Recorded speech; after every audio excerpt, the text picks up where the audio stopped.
Hello বন্ধুরা, কেমন আছো সবাই? আশা করছি সবাই ভালো আছো। তো আমরাও ভালো আছি।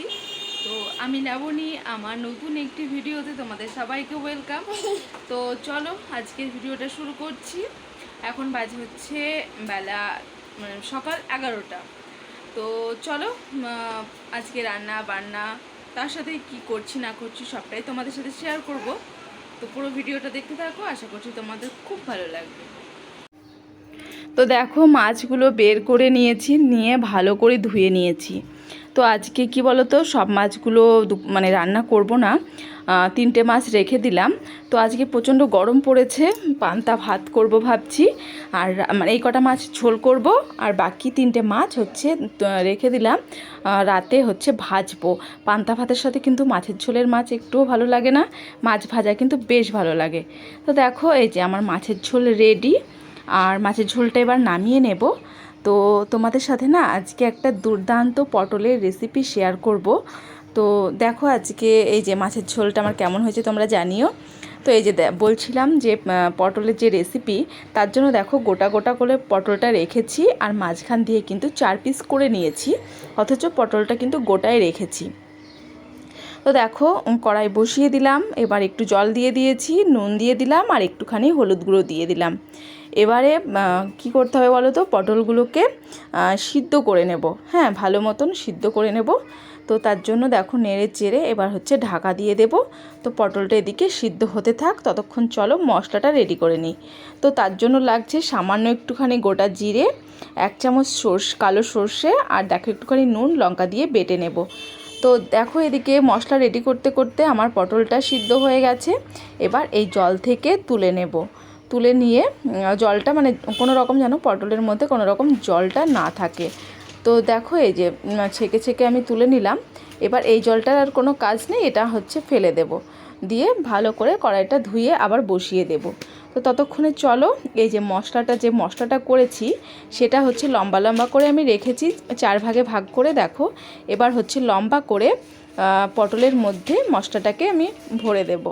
ভরে একটু হাত দিয়ে চেপে চেপে দেব, যাতে মশলাটার সাথে পটলটা লেগে থাকে, মশলাটা যাতে বাইরে বেরিয়ে না আসে। তো এইভাবে করে সবগুলো দিয়ে দেব, দিয়ে তারপর ওদিকে আমি কড়াই বসিয়ে দিয়েছি, দিয়ে এগুলোকে সুন্দর করে হচ্ছে ভেজে নেব। তো চলো তাহলে পুরগুলো ভিতরে ভরে নিই। তারপর হচ্ছে একটুখানি হলুদ তো দেওয়াই আছে, একটুখানি নুন, আর নুন ভিতরে মশলার ভিতরে যেহেতু একটুখানি নুন দিয়েছি, তো ওপরে পটলের জাস্ট সামান্য একটুখানি নুন দিয়ে দেবো, নাহলে আবার নুনটা অনেকটা বেশি হয়ে যাবে। তো এই সামান্য একটুখানি নুন ছিটিয়ে দেব, আর তার সাথে কয়েক দানা চিনিও দিয়ে দেব। চিনি দিলে কি হবে, একটু কেমন মিষ্টি মিষ্টি ভাব আসবে, আর ভিতরে যেহেতু ঝাল ঝাল একটা অন্য রকম কিন্তু এটা স্বাদ আসবে। তো দেখো এবার নুন চিনি দিয়ে ভালো করে পটলটা মাখিয়ে নেব। তো চলো মাখিয়ে নিই। আর তোমরা একবার হলেও এই রেসিপিটা বাড়িতে ট্রাই করো, কথা দিচ্ছি একবার খেয়ে তোমাদের মন ভরবে না, বারবার কিন্তু বানিয়ে খেতে ইচ্ছে করবে।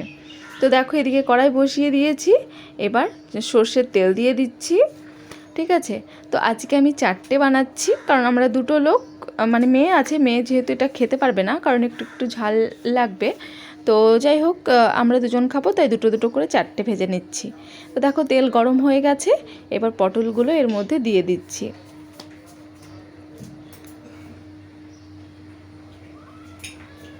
তোমাদের বাড়িতে যারা পটল একদম খেতে চায় না, তো এই রেসিপিটা একদিন বানিয়ে দিও, দেখবে পটলের প্রতি তাদের অন্যরকম ভালোবাসা চলে আসবে।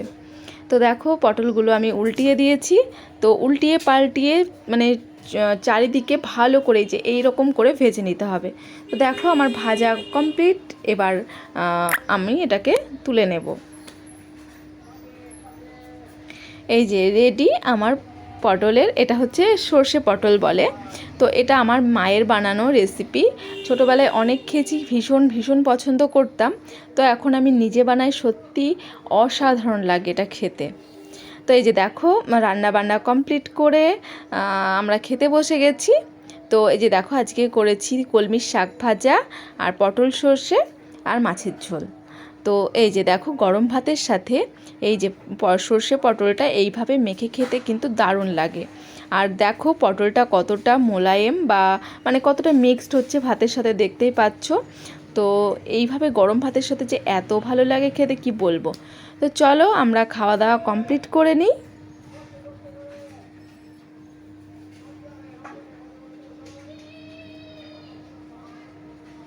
চলো খাওয়া দাওয়া কমপ্লিট, এখন আমরা যাব হচ্ছে নিচের ঘরে। আর নিচের ঘর প্রচণ্ড ঠান্ডা, তো একটু রেস্ট করব, তারপরে আবার সন্ধ্যাবেলায় উপরে আসবো। হ্যাঁ, তাহলে চলো নিচে যাই, ঠিক আছে। এই যে দেখো নিচে চলে যাচ্ছে এখন। আর ওপরের ঘরে এখন একদম থাকা যাচ্ছে না, প্রচণ্ড ঘর গরম হয়ে গেছে। আর নিচের ঘর কি বলবো, মনে হচ্ছে যেন এসি লাগানো, এত সুন্দর ঠান্ডা ঘর। তো সারাদিন ওখানেই থাকবো, আবার সন্ধ্যাবেলায় ওপরে আসবো, তারপর চাটা খেয়ে আবার নিচে চলে যাব। তো চলো এখন নিচে গিয়ে একটুখানি রেস্ট নিই, আবার তোমাদের সাথে দেখা হচ্ছে সন্ধ্যাবেলায়। তো দেখো সন্ধ্যাবেলায় চা নিয়ে চলে এসেছি, আর চায়ের সাথে খেয়েছিলাম হচ্ছে আজকে গজাটা আগেই খাওয়া হয়ে গেছে, তোমাদের দেখানো হয়নি। তারপর আজকে যা গরম পড়েছে, একটুখানি কোল্ড ড্রিঙ্কস না খেলেই না, তাই জন্য আবার একটুখানি কোল্ড ড্রিঙ্কস আনা হলো। তারপর দেখো আমরা এই যে খেয়ে নিচ্ছি কোল্ড ড্রিঙ্কস। তো তারপর এখানে এই 9টা সাড়ে 9টা অবধি বসে তারপর ওপরে চলে যাব, আবার রাতের খাবার করতে হবে। তো তোমাদের বলেছিলাম না পান্তা ভাত করে রেখেছি। তো পান্তা ভাতের জন্য এই যে একটুখানি আলু, পটল, পেঁয়াজ, কাঁচা লঙ্কা দিয়ে বাটিতে বসিয়ে দিয়েছি। এটাকে তুমি মানে অনেকেই হাতা ভাজি বলে, আবার অনেকে কিন্তু আলু পটল চচ্চড়ি বলে। তো যাই হোক, মানে এই রেসিপিটা কিন্তু পান্তা ভাতের সাথে হেভি যায়। আর এই যে দেখো মাছ তিনটে রেখে দিয়েছিলাম, সেই মাছ তিনটে ভেজে নিচ্ছি। আর আজকের পান্তা ভাতের যে কম্বিনেশনগুলো দেখো কেমন হয়েছে, তোমরা কিন্তু অবশ্যই জানিও। এখানে দেখো একটুখানি চানাচুর মাখা করে নিয়েছি, মাছ ভাজা, কাঁচা পেঁয়াজ, লঙ্কা, আর এই যে আলু পেঁয়াজের হাতা ভাজি। তো যাই হোক চলো খেয়ে নিই। তো কেমন লাগলো ভিডিওটা তোমরা অবশ্যই জানিও। আর হ্যাঁ, চ্যানেলটি সাবস্ক্রাইব করতে কিন্তু একদম ভুলো না, ঠিক আছে। তো চলো টাটা, বাই বাই।